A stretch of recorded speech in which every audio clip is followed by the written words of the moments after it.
చౌక్ వద్ద బీజేపీ నేత ఈటెల రాజేందర్ మాట్లాడుతున్నారు. లైవ్ లో చూద్దాం. అని మాకు దరఖాస్తు వచ్చినప్పుడు మా శాసన సభ్యులు మహేష్ రెడ్డి గారి నాయకత్వంలో అసెంబ్లీ హాల్లో మీటింగ్ పెట్టుకొని వారికి తోడుగా పార్లమెంటు సభ్యులుగా పిలిపించుకొని ఈ ఇష్యూ టేకప్ చేద్దాం, తప్పకుండా రైతుల పక్షాన ఉందామని చెప్పి నిర్ణయించుకొని గౌరవ మా పార్టీ అధ్యక్షులు కిషన్ రెడ్డి గారు గొప్పగా చేద్దాం అని చెప్పి వారు కూడా సంపూర్ణంగా ఆదేశాలు ఇచ్చి ఈరోజు ఈ దీక్షా కార్యక్రమాన్ని నిర్వహిస్తా ఉన్నాం. గౌరవనీయులు మహేష్ రెడ్డి గారు, వారి సహచర ఎమ్మెల్యేలు సూర్యనారాయణ గారు, హరీష్ గారు, అదేవిధంగా సూర్యనారాయణ గారు, ధనపాల్ గారు, రామారావు గారు, గౌరవ పార్లమెంట్ సభ్యులు పెద్దలు అరుణక్క, విశ్వేశ్వరరెడ్డి గారు, నాగేష్ గారు, ఇంతకుముందే బయటికి వెళ్ళినటువంటి మా పార్లమెంట్ సభ్యులు అరవింద్ గారు, అదే రఘునందనరావు గారు, వేదిక మీద గౌరవ కార్పొరేటర్లు పెద్దలు ప్రేమేందర్ రెడ్డి గారు, గోలి మన్సూర్ రెడ్డి గారు, మా రైతు అధ్యక్షులు శ్రీధర్ రెడ్డి గారు, అందరికీ పేరు పేరున నమస్కారం. ఇన్ని గంటల పాటు గొప్పగా ప్రజలు పాటలు పాడి వచ్చిన కార్యకర్తలను, నాయకులని అలరింపజేసినటువంటి గొప్పగా పాటలు పాడిన మా కళా బృందానికి, ఇన్ని గంటలైనా ఈ దీక్షా వివరాలని సమాజానికి చూపిస్తున్నటువంటి మా మీడియా మిత్రులకి, కార్యకర్తలకు, నాయకులకు అందరికీ పేరు పేరున నమస్కారం.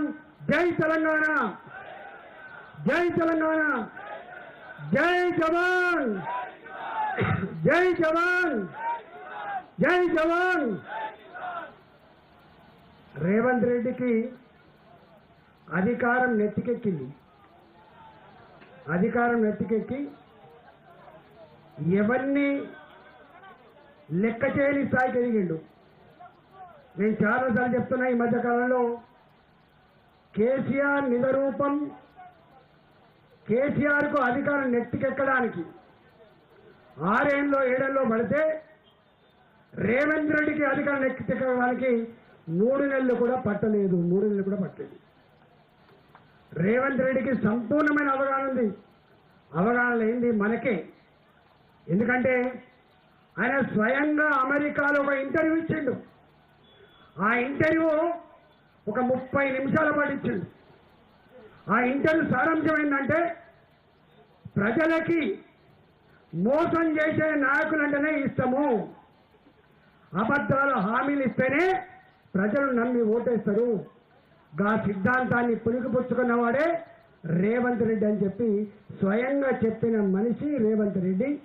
ఇంతకు ముందే ఈ మాటల్ని, ఇంటర్వ్యూని స్వయంగా నేనే భారతీయ జనతా పార్టీ మా ఆఫీసు నుంచి తెలంగాణ ప్రజానికానికి చూపించిన. అందువల్ల ఆయన ఇంత మోసం, దగ ఎన్నిసార్లు మాట్లాడుకున్నా ఆయన మోసానికి మారుపేరు, దగాకు మారుపేరే రేవంత్ రెడ్డి అని చెప్పి అర్థమైపోయింది. ఇవాళ మా వాళ్ళు 6 గ్యారెంటీలు ఏవైతే చెప్పిందో, ఈ గ్యారెంటీ నాకు తెలిసి రైతు గ్యారెంటీ వరంగల్ సభ వేదికగా స్వయంగా నాయకుడు రాహుల్ గాంధీ చేతుల మీదుగా ఈ హామీ ఇప్పించిండు. నాకు తెలిసి రాహుల్ గాంధీని కూడా బొంతా కొట్టించినటువంటి నాయకుడు, ఆ నాయకుడి క్యాన్సర్ కూడా కన్సల్ట్ చేసిన నాయకుడు ఎవరంటే రేవంత్ రెడ్డి మాత్రమే. రేవంత్ రెడ్డి మాత్రమే ఇవాళ. ఎందుకంటే ఒక్కడి కూడా ఆయన మాటలు గతాన్ని అంతా కూడా మీరు వినండి, ఇవాళ ఏం చేస్తున్నా వినండి. మా వాళ్ళు ఇవన్నీ చెప్పింది కాబట్టి మళ్ళీ దాని జోలికి పోను నేను. కానీ ఒకటి మాత్రం సత్యం, తెలంగాణ యావత్ రైతాంగం అంతా కూడా అన్నాడు, అర్బన్ ఏరియాలో అంత ఆదరణ వాళ్ళకు లేకపోయినప్పటికీ కూడా గ్రామీణ ప్రాంతాలు మాత్రం రేవంత్ రెడ్డి హామీలు అమలు చేస్తానని చెప్పి రకరకాల రెచ్చగొట్టే ప్రసంగాలతో, అలవి కాని హామీలతో ముందుకు వస్తున్నప్పుడు ప్రజలను నమ్మించిండు రేవంత్ రెడ్డి. నేను ఒక గతాన్ని గురించి ఒక నిమిషం చెప్పదలుచుకున్నా. 2018లో నేను ఆనాడు ఆర్థిక మంత్రిగా ఉన్నా. 6 నెలల ముందే కేసీఆర్ గారు అసెంబ్లీ రద్దు చేసి ముందస్తు ఎన్నికలకు పోవాలని చెప్పి చివరి క్యాబినెట్ కూర్చున్నది. ఆ క్యాబినెట్లో అప్పటికే కాంగ్రెస్ పార్టీ మేము వచ్చేది కాదు, నెరవేర్చేది కూడా కాదు, గుట్టకొక గడ్డిపోత కడతా, పోతే గడ్డిపోత పోతుంది, వస్తే గుట్టది అన్నట్టుగా ఆనాడు కూడా కాంగ్రెస్ పార్టీ 2018లో 2 లక్షల రైతు రుణమాఫీ చేస్తా అని చెప్పి హామీ ఇచ్చింది. కేసీఆర్ గారు నన్ను అడిగిండు, అయ్యా నువ్వు ఆర్థిక మంత్రివి కదా, మరి వాళ్ళు 2 లక్షల రూపాయల హామీ ఇస్తా అన్నాడు, మరి సాధ్యమైతా అని చెప్పి అన్నాడు. నేను ఒకటే ఒక మాట అన్నా, వచ్చేది లేదు ఇచ్చేది లేదు కాబట్టి తనని కాకపోతే ఢిల్లీ దాకా దేకమన్నట్టుగా కాంగ్రెస్ పార్టీ ప్రకటించింది. మోసం తప్ప నిజాయితీ లేదని చెప్పి అన్నాడు. వారికి చెప్పిన గట్లాంటి ఏమైందాను, కాంగ్రెస్ పార్టీ దేశాన్ని పాలించే పార్టీ, ఇన్ని సంవత్సరాల చరిత్ర కలిగిన పార్టీ, ఇవాళ 50 ఏళ్ళు ఈ రాష్ట్రంలో అధికారాన్ని చెలాయించిన పార్టీ, నువ్వు గట్లాంటి ఏమైందని చెప్పి అన్నాడు. మీరు చూడండి ఇది అమలు కాదని చెప్పి.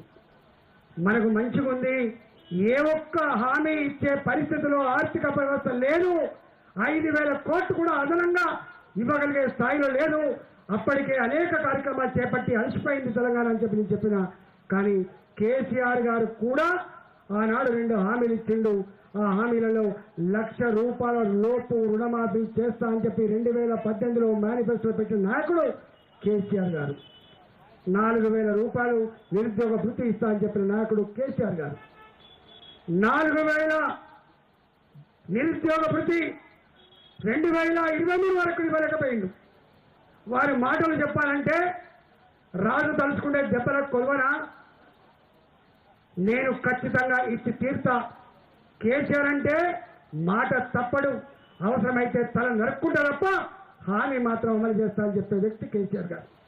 కానీ 4,000 గురించి కాదు, 2023లో రైతాంగానికి రుణమాఫీ చేయకపోతే గ్రామాలకు అడుగుపెట్టలేమని చెప్పి భావించి అతి కష్టపడి అనేక వాటిని దిగ్బంధం చేసి, మీకు తెలుసు 25,000 లోపున్న రుణాలను మాఫీ చేస్తా అని చెప్పి 1,450 కోట్లు ఇచ్చిండు. ఆ తదుపరి కొన్ని ఇచ్చిండు. వారు ఆనాడు ఈ 1,00,000 రూపాయల రుణమాఫీ అమలు చేయాలంటే ఆనాడు తేల్చిన లెక్క 24-25,000 కోట్లు, కానీ ఇచ్చింది మాత్రం 1,450 కోట్లు, 2,000 కోట్లు ఇచ్చింది. అంటే అర్థం ఏంటి? రాజు తలుచుకుంటే దెబ్బలకు కొదవన్న ముఖ్యమంత్రికి సాధ్యం కాలే. కేసీఆర్ మాటలు మనం వింటాం. అంటే ఆనాడు కేసీఆర్ గారికి రైతాంగానికి రుణమాఫీ చేసే సత్తా ఈ తెలంగాణ ఆర్థిక వ్యవస్థకు లేదనే విషయం కాంగ్రెస్ పార్టీకి స్పష్టంగా తెలుసు. కేవలం ఎఫ్ఆర్బిఎం రుణాలే కాకుండా ఇవాళ దొడ్డి దానిన కార్పొరేషన్లు పెట్టి రుణాలు పొందుతున్నారు. ఇంకా రుణం వచ్చే ఆస్కారం లేదని చెప్పి మాట్లాడిన దౌర్భాగ్య పార్టీ కాంగ్రెస్ పార్టీ అన్నాడు.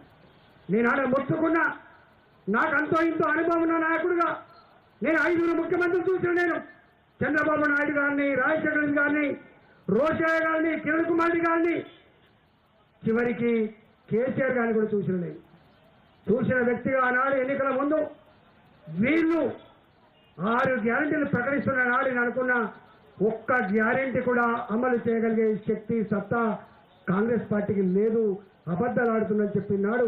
మాలాంటోళ్ళ మాటలు వినబడలేక తెలంగాణ సమాజానికి. ఎందుకంటే కేసీఆర్ని ఓడగొట్టాలని చెప్పి కృతనిశ్చయంతో తెలంగాణ సమాజం ఉంది కాబట్టి. ఆనాడు తెలంగాణ ఉద్యోగులు, తెలంగాణ మేధావులు, తెలంగాణ యువశక్తి, తెలంగాణ విద్యార్థులు, తెలంగాణ రైతాంగం, తెలంగాణ ప్రజాస్వామిక వాదులు తెలంగాణలో ఉంటుంది అందరూ కూడా ఏది ఏమైనా కేసీఆర్ను ఒడగొట్టకపోతే మనం బతకలేమని చెప్పి భావించింది. కాబట్టే ఆనాడు ఇవాళ ఆ మాటలు నమ్మి ఓట్లు వేసి గెలిపిస్తుండ్రు రేవంత్ రెడ్డిని. గెలిపిస్తే ఇవాళ మనం ఒక్కటి అమలైంది. ఆర్టీసీ బస్సులలో మహిళలకు ఉచిత ప్రయాణం తప్ప ఏది కూడా ఇంతవరకు అమలు కాలేదు. ఒకటి అమలు కోసం కొట్లాడుతున్నది, అది రైతు 2 లక్షల రుణమాఫీ కోసం మాత్రమే. ఇవాళ నేను అంటున్న మావోలు చెప్తా ఉన్నాను, 17,900 కోట్ల రూపాయలు ముఖ్యమంత్రి గారి కార్యాలయం రిలీజ్ చేసింది. మేము ఇంత పే చేసినామని చెప్పి.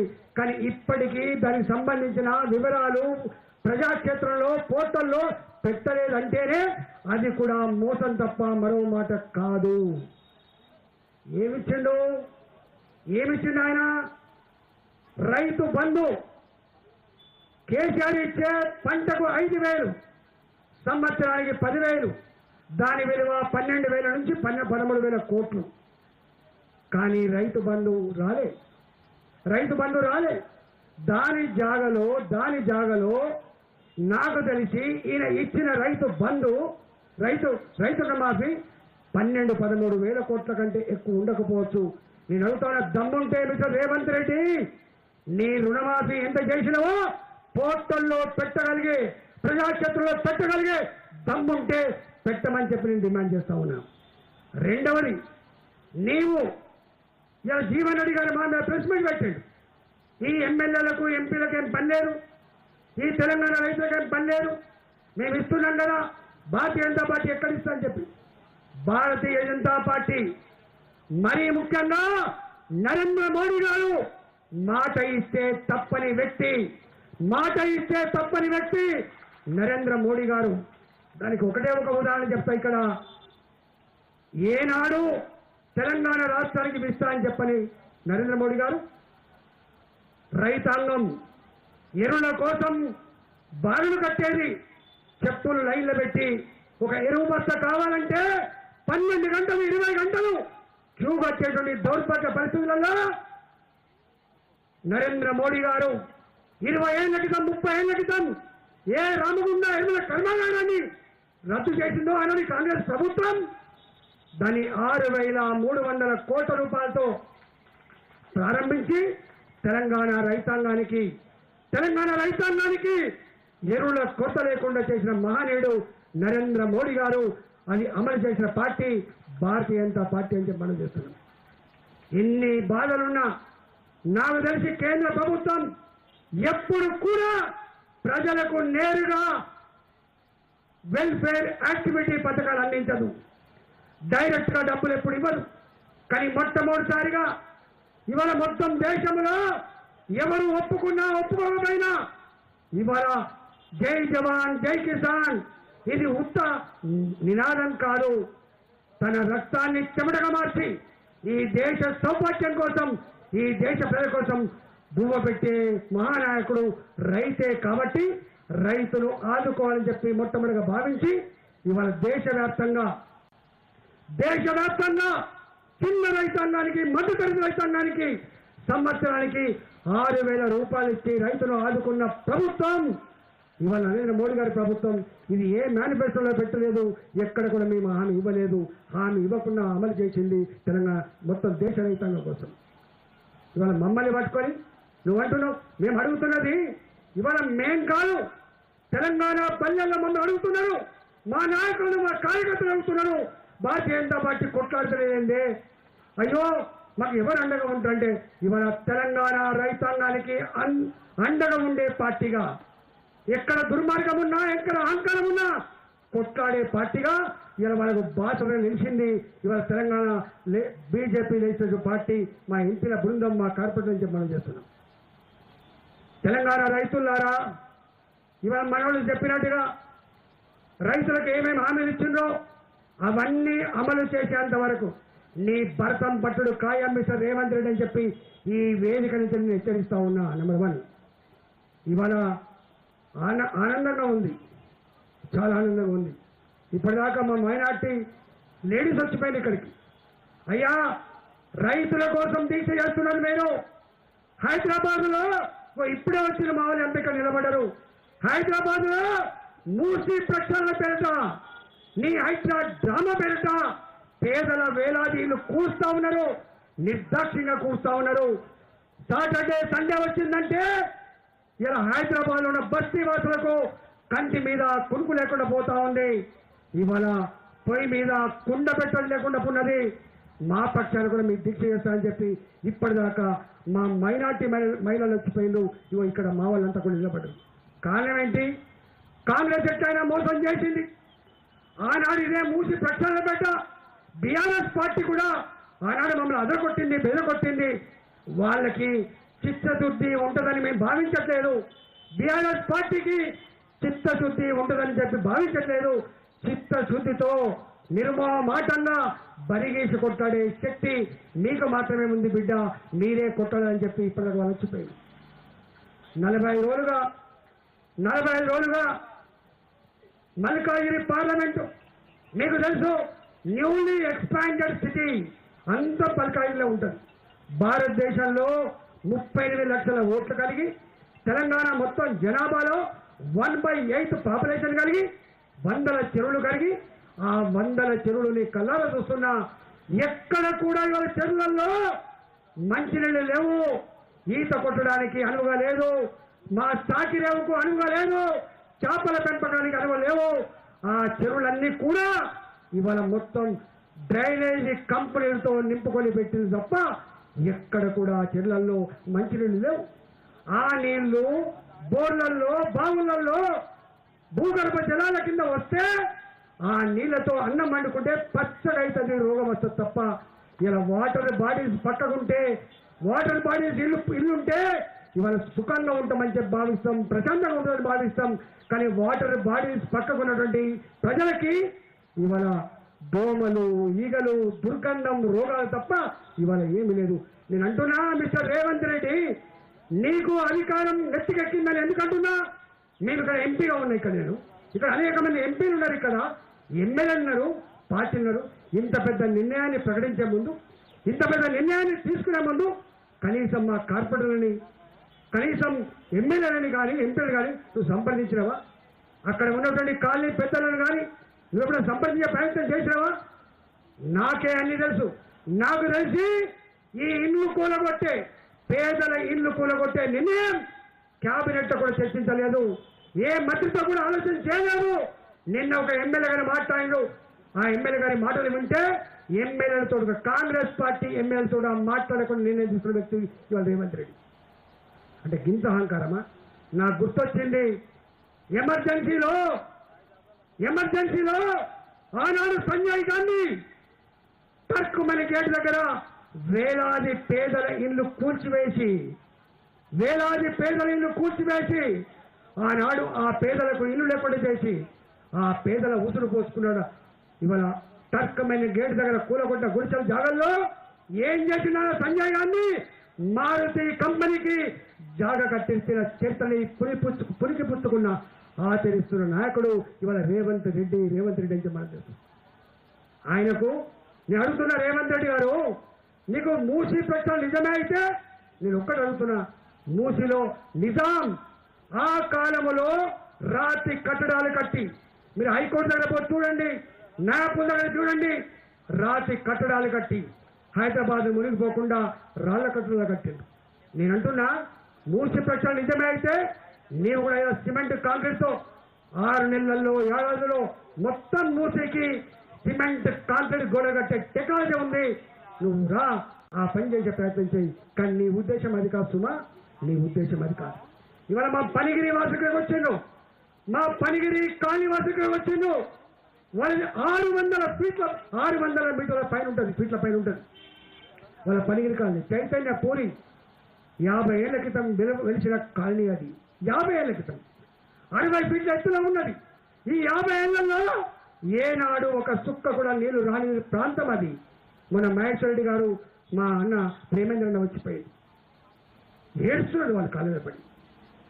5 కోట్ల బిల్డింగ్కి, 4 కోట్ల బిల్డింగ్కి నువ్వు ఖాళీ చేస్తావా లేదా? నీకు 5 లక్షల రూపాయల డబుల్ బెడ్ ఇస్తా అని చెప్పిండు మిస్టర్ రేవంత్ రెడ్డి. ఎవడబ్బా సొమ్ము మిస్టర్ రేవంత్ రెడ్డి?